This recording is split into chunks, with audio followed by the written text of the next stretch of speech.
Hey there, Segudo golfers. Tom Segudo here. Recently made a video titled The Secret to the Golf Swing, where I discuss how the shoulders work in the golf swing and what the correct golf swing really feels like. So basing it on this drill right here with the club across the chest, turning the shoulders, backswing, downswing. Many golfers get that concept correct. However, when they go to implement this with the club, you often see things like this, or an all-arm swing, the body doesn't move. The drill basically becomes useless. Now, something I want to get to in this video is the downswing. How do the shoulders work in the downswing? And it's really important that you understand this concept because it has an even greater effect on your ball flight than you might be familiar with. So just a brief overview of the shoulders in the golf swing, and then I'll walk you through ways to improve your downswing and control your ball flight better. The shoulders in the backswing turn. My lead shoulder moves under my chin. My trail shoulder moves behind my neck. In the downswing, it's the opposite. The trail shoulder now moves under my chin, past my chin, and my lead shoulder is now behind my neck. We have a relationship to the ground in the golf swing, so I tilt forward towards the ground. You see the same thing. The shoulders are turning in a circle around my spine. Lead shoulder under my chin, trail shoulder behind my neck. In a downswing, the trail shoulder is now passing my chin, the lead shoulder is now behind my neck. So on a base level, in a perfect world, for clean contact, what we need to do is have the lead arm straight and turn our shoulders in a circle. Now, many of you get this drill correct with this club across your chest, and just want to say, when you're doing these drills, you should be feeling a dynamic body movement. Your trail leg straightens in the backswing, your lead knee moves in toward the golf ball and down towards the ground. The hips are doing something similar. The hip moves back and up. It's like unhinging your turn. I say unhinging because it frees you up to continue turning your lead shoulder down in a relationship with the ground. A lot of golfers get stumbling blocks in their swing, and if you're somebody who struggles with losing your turn in the swing, let's say you stop turning and your swing gets all arms, like you'll see somebody go good first move off the ball, but then all of a sudden they stop turning, they lift and they break down their arms. This is very common. The reason for that is you've stopped turning one of these three sources: shoulders, hips, or knees. And a lot of times it's the hips. When they're not allowed to continue turning, your shoulders get stuck. So when I unlock my trail hip to turn more, the shoulders are allowed to freely turn and maintain a relationship with the ground. So I say unlock because it's like I feel an extension in the hip, up and back, up and back. Really important note as you're turning your shoulders in the swing. Okay, so the downswing. I'm going to show you how downswing should work, keeping your shoulders turning in a circle, and then I'm going to walk you through some of the mistakes that we run into in our own downswings that cause the ball to go all over the place. Just to recap on what Tom Watson said in the previous video, in his secret to the golf swing, the lead shoulder turns down, my spine maintains a relationship to the ground, the backswing, and then the same is true in the downswing. This spine must maintain that same relationship all the way through. When it comes to getting that relationship with the ball, you may realize something very different about downswing and the shoulders. And that is that this shoulder, the trail shoulder, is moving more toward the target than it is around. So a lot of times when somebody does this drill, they just drop the shoulder. And this goes back to initiating the downswing with your lower body. So if you're focusing a lot on driving the hips forward in the downswing, this shoulder will drop. If you're focusing a lot on turning your hips in the downswing, this shoulder can respond by moving more level. And that's why the downswing is a combination of those two moves. We have the lead shoulder, we have the trail shoulder moving down and around, not just down. So feeling the correct shoulder movement with this drill I really want you to think about, notice how I've got the grip end on the trail shoulder. A lot of you get the backswing good, but we need to now get that grip end still here. Extending this club off toward the ground. Watch. So you can see my trail shoulder moving down, but also around.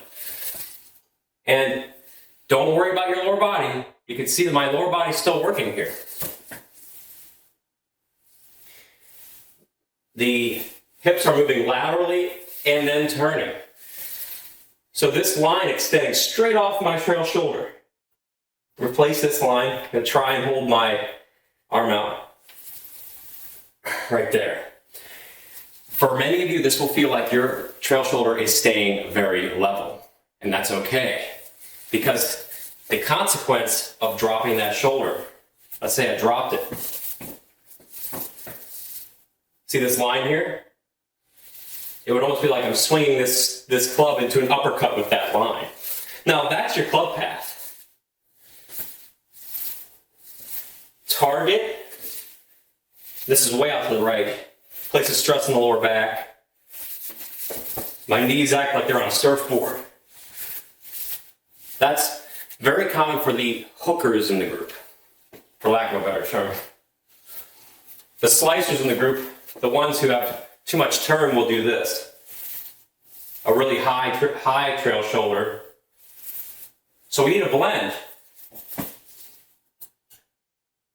It may help you to go to the top, extend your lead arm out, and then just swing that shoulder so that grip end is parallel to it. Not doing this too steep, or not going over, knocking the grip end into the arm itself. We don't want to touch the arm. Now, some swing effects. A deep dive into your swing effects. If I drop the shoulder, the club moves down. Some of you have been getting away with this for years, but you're suffering because you're not getting maximum distance. And you may still feel like you're flipping at impact or you're standing up. So anytime the club moves too steep into the ground, the body must stand up for you to hit the ball. It's your body's self-defense mechanism trying to hit the ball. Saying, Tom, I know you're steep, but by golly, I will not become one of those victims that chunks behind it. So your subconscious is very powerful. We will not let the day be sabotaged. But that steep club, whether the club is behind you here, this is into out, back here, it's behind you. Whether it's back here or it's out in front of me, it's the same contact result. Inconsistent contact, chunks and bends. Early extension. Now, if I drop the shoulder, in the first way that I showed you, this is the most common I'll see with the drill. I just fixed a guy the other day where he was just starting, he would do the great backswing and then he'd just do this. And it's no surprise that he pushed and shanked it all over the place. Or S'd it, I'm sorry, I don't want to say that word on camera. So, dropping that right shoulder as shown, the face opens. So we're looking at hitting it right. The path gets severely out to the right. If you're somebody in that situation, it's almost impossible to feel a crispy strike or take a divot with the ball. You're always taking a divot behind the ball. If you're someone in that position, you've got to learn to get this shoulder more around. So, try and accelerate the trail shoulder. It feels weird. You might be thinking, well, Tom, I can't get the shoulder around because isn't that going to make me swing over the top? You know, if the shoulder goes around, the club goes over. That's how it's supposed to work. No. That's one possibility, but it's not the absolute. I'll show you why in this swing it doesn't happen. I'm going to take this club with one arm, go to the top. Now watch. Assuming that you've got the trail arm tucked in, that's setup. You move this shoulder around your body. This shaft is shallow here. When I tilt down, watch, do the same thing. Shaft is shallow.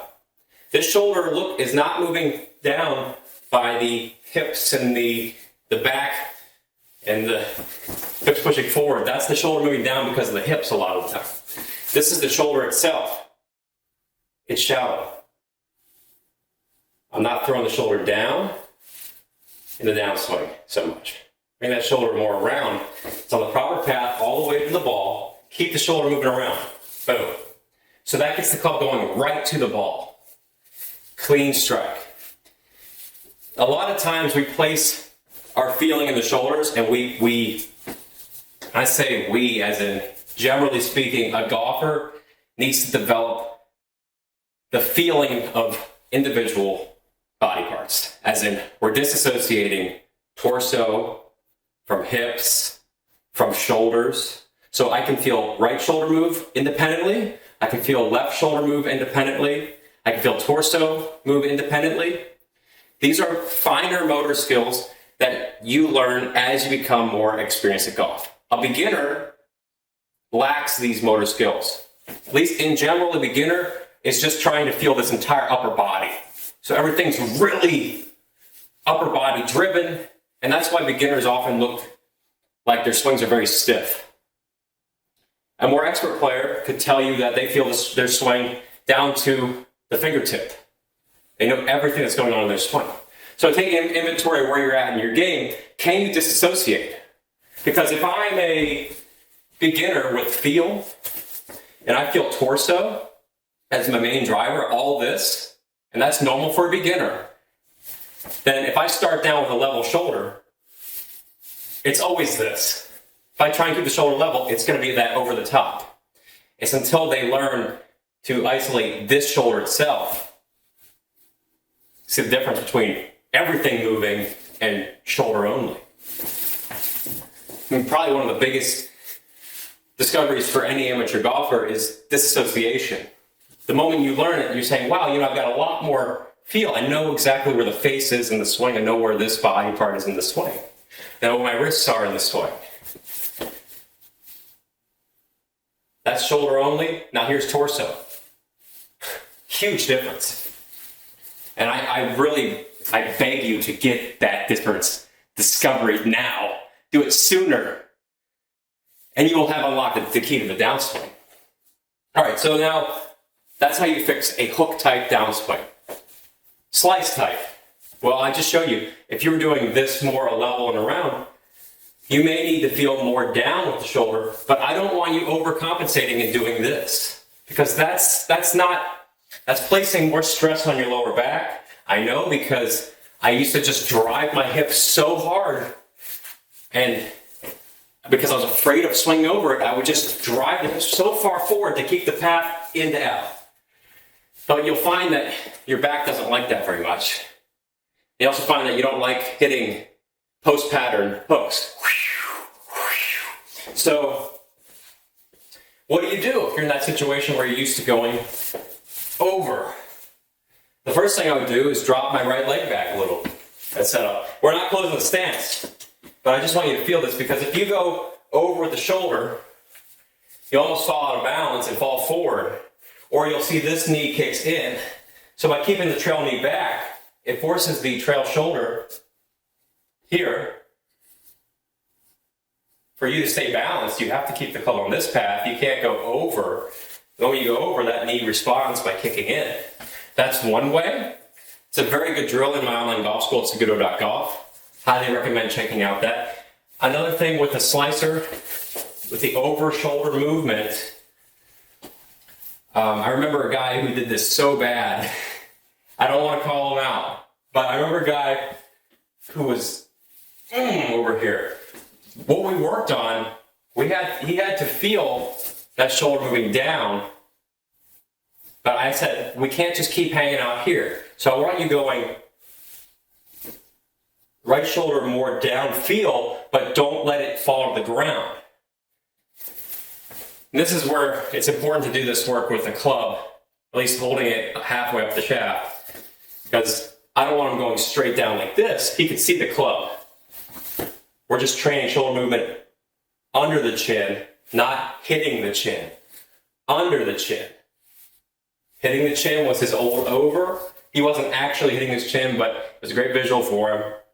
Hitting the chin, under the chin. But the shoulder does it, not the torso. So what I helped him do in that lesson was disassociate shoulders from torso. Fixed everything. In a relatively short period of time. He said it felt weird. I mean, obviously it's going to feel weird to you, right? Going from this your whole life to then here. If it doesn't feel weird, you're not changing anything. Okay. So now that I've described shoulder movements, backswing, downswing, so common fixes, these things will all be very useful to you over the long term of your golf career. Having fun, playing golf, a lifetime of great golf. I want to get into lower body movement a little bit more specific, because some of you out there are really conscious about trying to fire the hips, but I want to show you that any movement of firing the hips throws the shoulders out of whack. Sort of touched on it in downswing, but the more if I really go lateral, now the shoulders can't quite complete their turn, and if they do, they're on a different path. So all lateral, now it's a lot out to the right. All hip turn, now it's a lot over. That's why I want you to think about contact.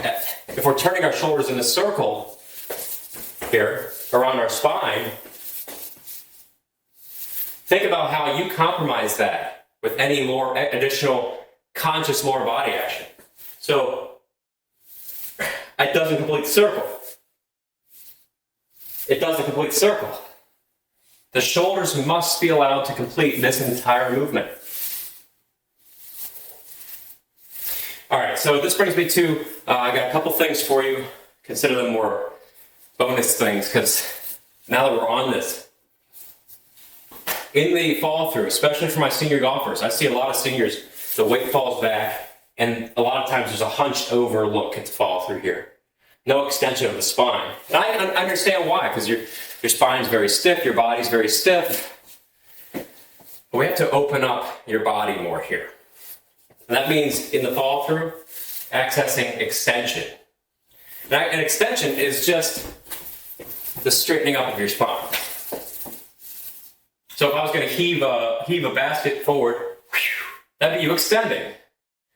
You need extension to prevent yourself from chunking the ball and to release your entire body through the shot. It's one of the best feelings in golf, is getting to that finished position. So think about, if I was heaving a large object for the swing, back and through, that would be full extension. You must learn to heave a large object downrange higher into full extension. So that's one field. You've got a heavy object in your hands. In the golf swing, it's the same thing. Heave it out and downrange. Watch the difference in my downswing here. If I don't heave the object, let's just say I go into that hunched move. This is no extension. Minimal extension. It's almost always steep and down and across. Now watch extension. If I begin the process of extending in the follow through, I'm hitting out to the ball. The strike is shallower. So with that driver, higher, farther straight. Hitting out, shallower strike, but it's a really pure strike. So you know when you hit too much down, the ball doesn't go as far as it should. You can just feel it. It feels clanky. You got shoe-sized divots. So learning to get into extension is huge, especially for senior golfers. And that's a great feel, heaving an object downrange. All right, I want to talk about driver a little bit here. And even though I got a wedge in my hands, it's still going to work out fine. So someone sent me an email last night and said, "Hey Tom, I love the video, really good with the backswing, but I always feel like it doesn't work when I get to past the 7-iron. When I get up to like a 6-iron, it feels like I'm driving the club straight into the ground, and my shoulders say, hey, we should stop doing this." So let's look at some ways to improve your driver strike and shallow out the swing. Well, one is the extension component, but two, I want to emphasize this point. In the secret to the golf swing, where I talk about the backswing, it feels like chest up the sky, lead shoulder down, your body's in a new position. A lot of times, senior players, and this person who emailed me was a senior player in their 70s, you will do this move and your head moves forward and down. So this is a no-no. If you move your head forward and down, you're setting yourself up to swing down and across. That's not applying this drill correctly. You must keep your head in place. Turn your shoulders, head in place. Then you won't get so much down. That difference between head moving down and forward, chop versus head in place, automatically on the proper path. Just from changing my head position. That's one reason why this wouldn't be working for you. And how you fix it, you get your head in place as you do this. So if you're someone who moves your head down and forward, you need to feel your head moving up and back. Feel like this, more extension of your spine, and turn. And I say feel like, I don't want you thinking I'm teaching you to do this, because I wouldn't teach anybody to move their head up and back. No, our whole goal here is head in place. If you're down and left, you need to go up and right to get here, center. Okay, so with the driver, let's just say you're hitting drives, you find you're hitting too much down. How do you optimize it with the driver? We must keep in mind one crucial piece about the setup, and that is your spine tilt. So with the driver, you're going to have a little bit more of a level spine. So if you were to take, see how my spine is, let's say 60 degrees here. Don't hold me to that number, but just see it's more level here, wedge, I'll be down here, driver here. My shoulders with the driver are going to turn more level just because of my spine tilt being less inclined to the ground. With the wedge, my shoulders are going to turn steeper. This is because my spine is tilted what? Steeper to the ground. Let's say if I take my wedge feel with the driver setup. I've got this more level setup. But then the wedge feel, it's right down here. So what's going to happen is my head drops. My tilt is too much with the driver. So it's no wonder why you can't hit the longer clubs, because you've just gone with the swing that's more out here, designed to be out here with the driver longer, and you're going like this. Let's get a little long driver. Now you're going like this and jamming that club straight to the ground. It will never work. And your body will say no, and that's normal. It's all due to the fact that you're tilting too much. You gotta learn to get this, keep this relationship. Driver is up here, wedge is down here. You don't have to think about doing it different with each club though. Because I know what you're thinking. You're thinking, well, that's way too much thinking. We did 14 different swings, 14 different clubs. No, just the act of you setting this tilt and address. If you were to bring this butt of the club around your body, you would keep your tilt. Wedge, just move the butt of the club around your body, point the club at the ground. For varying clubs, it's going to feel like you're just turning in your inclination. Especially if you're a big over tilter. If you tilt too much, you just need to feel your head staying in place as you turn. Wedge. Driver will be back here, need some wall. Still keeping my tilt though. If your head moves during that drill, forward, tilted too much. Away, turning too much. Up, you're not tilting enough. Just keeping your head against the wall and turning those shoulders will help you feel the correct blend of all those moves. Okay, so now we've gone through the shoulder movements of the backswing and the downswing, and even address ways to improve driver and fix hooks and slices. All of this coming back to shoulders. Crazy, right? One central part of your body in control of that much of your swing. At this point, I'd love to know what you thought of this video. Comment below your thoughts on this lesson. Did it make any changes in your game? Did you see any noticeable improvements in the way your body moves? More distance, perhaps? Better ball striking? Put it all in the comments below. Share with other golfers around the world. And if you want to take this to the next step, I've linked a free YouTube playlist at the end of this video. Go there, get started learning this swing system. And if you want to take a next deeper dive, head on over to my free mini course, Become a Great Ball Striker. It's at go.cigudo.golf. I wish you all a very happy, blessed Thanksgiving, and looking forward to improving your game for 2026. Let's get it.